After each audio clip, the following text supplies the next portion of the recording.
This is Nilo The Otaku, all the way from the anime convention, and you're here on Talk Solid Wrestling. All right. I don't remember how old I was when I first heard about conventions, but I think I was fairly young. But I thought it was just comic books because keep in mind, I get it, like compared to you, I'm an old man. But when I was growing up, ages and ages ago, Yeah. conventions were comic book things only. So I really wasn't exposed to the modern day convention as it has become to know until much later on in my life. So I'm curious, when were you first exposed to conventions, and what were your initial thoughts when you first heard about them? So I did get a an invite from a friend to go to a convention. I'm like, man, that sounds awesome. It was Anime North in 2009, roughly. But like I had to turn it down just because I was a kid. I didn't have much financials. I had just started this job. And then I said, look, we'll see about it next year. Um, so the next year, this same friend took me to the convention, and it was just my mind was blown. Just so many people who have the same interest as you, like, uh, yeah, and very like-minded. I felt welcome. It felt like home.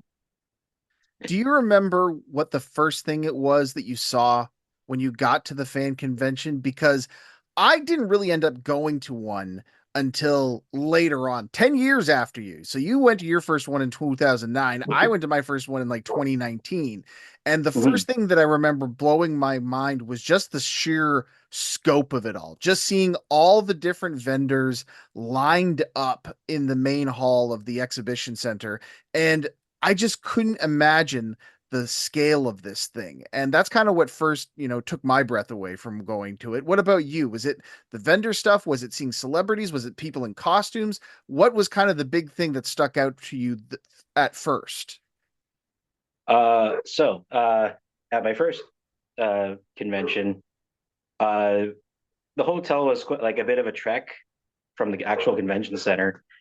And like after that walk of like it was like a street corner, and then you had to like cross a bridge, and then there was the convention center. That second I stepped into that parking lot of the convention center, it was just, oh my God, like these are people who are nerdier than me. Um, I don't know what characters these guys are. Like their cosplays look amazing. And like this is something I just kind of had to like feel a part of. So, of course, the question I have to ask then is cosplay. Yes, no. Were you in costume for your first one? And have you been in costume for any other ones you've attended? Yeah, so my first cosplay was a alternate from Resident Evil 4 of Leon Kennedy, where he was dressed up like a 1940s gangster.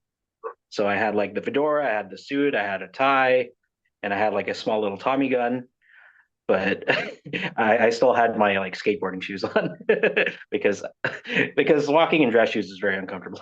But yeah, cosplay. I am so down to do it anytime. I am for people trying it out. It is so much fun just being an extension of yourself that is your favorite character. So let's swap the sneakers for wrestling Mhm. boots. Could we possibly see an alternative gimmick for D'Lo somewhere down the line with this Leon character, perhaps? Probably not. Leon is he's really cool, and like I don't think I'm as cool as him.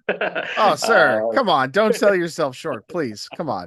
This is a very positive space here on Talk Solid Wrestling. We don't have any time for negativity around here.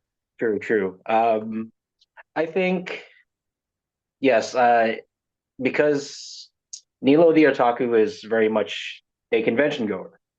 That's what he is. Eventually, you're going to see him in uh, different animes that he likes, like something, a piece of a character that he likes from like a certain one, or like somebody that he just resonates with, or like whatever is popular at the time. You, you know, like Deadpool and Wolverine was a thing for a bit. Like maybe you'll see something along the lines of that. Stay tuned, Rock Solid fans. Something for you guys to keep your eyes open for.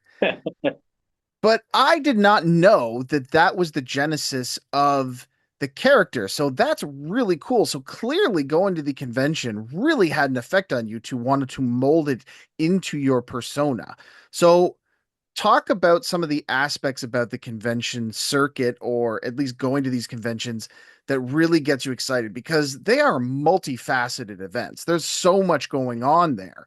Um, Mhm. and it's interesting because whether you're into the scene in a general sense or you're very niche into one particular thing, they got you covered there. So for you personally, when you go, is there something that you're always excited to see, or is it more about whatever's being featured that year? Uh, I love seeing people in cosplay. Um, Gaming is a big thing too. I spend a lot of time in the gaming halls there. Um, so like, it's just nice to have a day to like just play with other people who like enjoy the same game that you do, and it's nice having that connection, especially with like again with like the cosplay and the collecting. Like you don't know this person, but a part of you does because you like the same thing, and that gets me excited because like I have the possibility of making a new friend. Let's talk a little bit about that camaraderie, because it is a big part of the culture there. Mhm, And I want to know if you've ever made friends at these conventions that have kind of stuck around for a while, or is it just one of these things where it's like, like wrestling, right? Sometimes you go to shows and you shake hands with somebody and you really have a great connection with them, but you mhm. just don't see them again until you're booked on another show together, kind of thing. So Yes, is it yes. more like that, or has there been instances where you've made some real core connections? I would say it's a little bit of both because like there'd be some people that you'd met like in the convention circuit, maybe one time you chatted, but the next time you see them, they're like with a whole bunch of other people, um, and they probably don't remember you. But uh, I do have a good core friend group. Some of them don't go to conventions anymore just because life gets in the way. They have families, they have jobs to take care of, and like I still go. It's a big part of me, and I don't think that's a big part of me that I can let go. But the other bonus to that is that I could always meet new people. Have you ever participated in any panels or meet and greets or anything that are a part of these conventions? Because my first experience with a convention was specifically for the Back to the Future reunion that they did in Ooh. 2019, because I'm a huge Back to the Future fan. So this was my opportunity to go and meet Michael J. Fox and Christopher Lloyd and all these people. Mhm. But I also found myself really enjoying going to some of the various panels, Q&As, and even an artist alley, like getting to meet a lot of these comic book creators. Um, so I wanted to ask, I should also probably mention for wrestling fans that are watching this also, Triple H was there and I got to meet him, which was kind of a cool thing for me. So like I said before, no matter what you're into, there's something there for you. So have Mhm. you ever had that opportunity through the conventions to have to meet a celebrity or meet somebody that you didn't think you'd have an opportunity to do so? Um, I've gone to the conventions and I've met maybe just like a handful of people because my focus is mainly on like again the gaming, the shopping, the vendors. But like I have met a few. I've met Trish Stratus and Lita the year that they came down. It was just nice having a chat with both of them. But again, like WWE is and wrestling is a big part of that nerd fandom as well. Um, I've met Pinky and the Brain. That was one of the best experiences I've ever had. But in terms of like going to panels, like there are certain ones like it has to be very specific. Again, like when you say you like that one niche thing, that you can like just go off about. The biggest convention I went to was in Los Angeles for Anime Expo.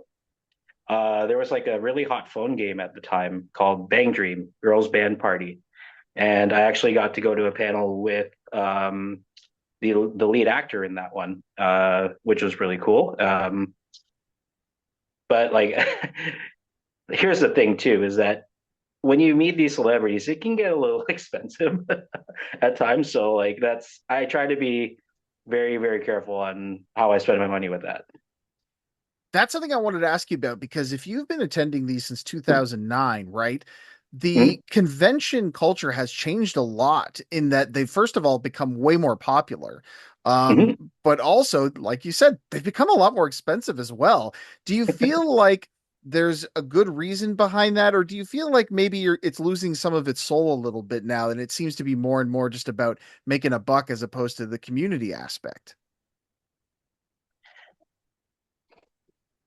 That's not something that I particularly think about a lot of the time, but I know that again, when I do go to do these like meet and greets, um, I at least know that part of what I'm paying is going towards them. So that's why I'm very particular as well. Uh, so if I can support like somebody that had like made an impact on my childhood, say like Trish Lita, Pinky and the Brain, uh, yeah, it's mainly just a thank you, and I will continue to support. But I don't think it's lost its soul. In particular, it does feel that way at times. But again, that's not a huge part of what I focus on in cons. It sounds like there's really a balance they're trying to hit right now where you have people that are bringing in these bigger names that are look like you said looking to try and make a living, right? So you're Mhm. drawing new eyeballs to that, but at its core there's still activities and there's still stuff to do that still focuses on the community itself and bringing like-minded people together. So that part of it is still there. It's just kind of more evolved over time for sure. I know that definitely that's how I felt about it when I got a chance to attend it. I do want to shift gears real quick because you brought up gaming a couple of times now. So I have to ask, um, have you ever competed in any of the competitions that they've had at these events? And if so, how'd you do? Okay. So yes, I've alongside with conventions. At the time, I was doing competitive Street Fighter, like Chun-Li here. I've yeah, been doing that since 2000. Yeah, roughly 2010, 2009, 2010. But yeah, just alongside that was like, hey, some of these there's like gaming competitions. So like I gave my hand at Street Fighter, but that led to like a maybe 10-year like competitive career, but it didn't really go anywhere. It's just I had so much fun playing against people. um, and like yeah, the game never got old for me.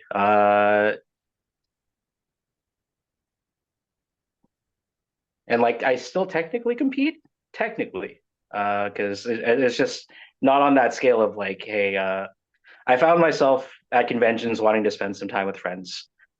Because again, the tournaments take a bit of time, but again, it was just nice to test my skills. Another game I competed on was Rock Band. They have like a Rock Band idol at some of these conventions, and I was actually really good at that game. I'm still really good at that game. But there was like a good maybe like 4 or 5 year run that I had as winning the entire thing. That I just had to like Mick Foley it and then just call it quits. But if you Mick Foley it, then that means you'll also be coming back someday and under a As different three different persona, people. several different personas. Yes, absolutely. So then, of course, that leads me to the question: do you have a go-to song in Rock Band that you like to play, or one that you dread having come up for you? Is there one that you absolutely hate to do, or one that you absolutely love to do? Uh, One song I love particular. to do, I guess, is Misery Business by Paramore. That was just one that where my friend uh, Sarah, she's a really good singer, where her and I can actually like duet a little bit on that one, harmonize, while I'm playing guitar and she's just, being herself on stage. So that's one of my favorite ones. But if there's a song that I dread, I don't think I dread any because I'm very good at any instrument that I play. Spoken like a true competitor. I love it. So Yeah, then, yeah. what is more nerve-wracking for you, competing in these gaming competitions or being in the ring? Which is worse on your nerves? I think competing in the ring, maybe. Because like I'm in the safety of my home. I don't have anybody coming after me with a steel chair or Jake O'Reilly wanted to come at me with a sleeper hold. There's no tornado in Street Fighter. So yeah, the danger level is going to be a little bit more exponential at Rock Solid Wrestling for sure. Obviously, you're a fan of Street Fighter. You've got the Chun-Li shirt on that you said that was one of your go-to games. I do want to pivot real quick and ask, what are your thoughts on the movie that's coming out in September? Do you think it looks good? Do you think it looks bad? How do you think it's going to compare to the 1994 film? What are your thoughts on it? I'd love to kind of sidebar here for a minute. Nothing will compare to a Belgium Jean-Claude Van Damme playing American Guile as the main character. But I am excited for the movie to come out. I will go into it with an open mind and maybe a mind turned off a little bit because it looks like it's going to be a fun time. Uh, just not something you would take too seriously. It doesn't seem like it wants you to think about it a lot, but hey, Yeah, sometimes those end up being the best movies. So I'm right with you, absolutely. man. I'm looking forward to it. I think it's going to be a lot of fun. So, Mhm. I do want to ask, since you mentioned that you had been to conventions in Los Angeles and, of course, closer to home here in Canada, Mhm. how do the two compare? What did you find that was different, and what did you like versus not like in the American convention as opposed to the Canadian one? Oh my God. That, so, the only huge difference I believe that there is, especially with Anime Expo, because I believe it's the biggest anime con on this continent. Uh, it is, how they just say like everything's bigger in America, right? It is massive. I felt so, I guess, not really like insignificant in the space, but I just felt very, very, very small. Um, it was a very, very large space. I don't think I've explored all of it. I tried my best to, but wow, that's all I have to say about that one. And that really says something because even speaking to my for myself, uh going to the Canadian one, I was like, how do people do this? Like even in a weekend, it's like so Hmm. massive. So you're really putting a statement out there by saying that the Los Angeles one is even bigger than the ones here in Yeah. Canada in terms of stuff to do, which is absolutely insane. Um, I want to ask, if you had a chance, is there anything that you would love to see at one of these expos that maybe they don't do yet, or that you think would be a really kind of neat thing to do? Or is there something that you just like to see more of that you really enjoy at these events? Hmm. So I think for a while, especially particularly Anime North, there was a good little bit where they would have like screenings and stuff for like stuff that was already out, stuff that people already had seen. Or like they would have like marathons sometimes of like movies, anime, or even just like like those old like Power Ranger type shows. They would have those kinds of stuff, but they'd never have like the exclusive like sneak peek premieres. So you get a lot of that at the like bigger ones of like San Diego, Anime Expo, Anime NYC. Uh, I just wish there was a little bit more of that here. I agree. All right, there you have it. Anime North. Get on the phone with the Toronto Film Festival. Get something going here for Nilo and me, or Nilo the Otaku's coming for you. And with that, perfect place to end it because there's the bell. You've been saved by the bell, Anime North and Toronto International Film Festival. So there's no Y'all got winner. AC Slatered. There you go. There you go. Nilo, there's no winner today, but that just means we'll have to have you back for a rematch. So before we wrap things up here, please tell the folks watching and listening where they can find you and anything else that you want to promote or plug on the show today. You can find me on Instagram, Twitter X. You can find me on Twitch and Blue Sky, all under. Oh, did I say Instagram? Well, you did now, so you're good. Okay. um, yeah, all under Nilo the Otaku, NILOTHEOTAKU. And of course, at Rock Solid Wrestling, wherever you find And fantastic Rock Solid Wrestling, Nilo the Otaku can be found lurking in the shadows and then popping up and either ruining someone's day or making their day, depending upon his affiliation. Nilo, thank you so much for being a part of this, sir. Hopefully, the next time I run into you at a convention, as we have in the past, it will be for a little bit longer than a quick chat. So maybe we can absolutely. one day we can do one of these episodes live from Anime North, that or the Anime Expo. That'd be fun. I'll be waiting.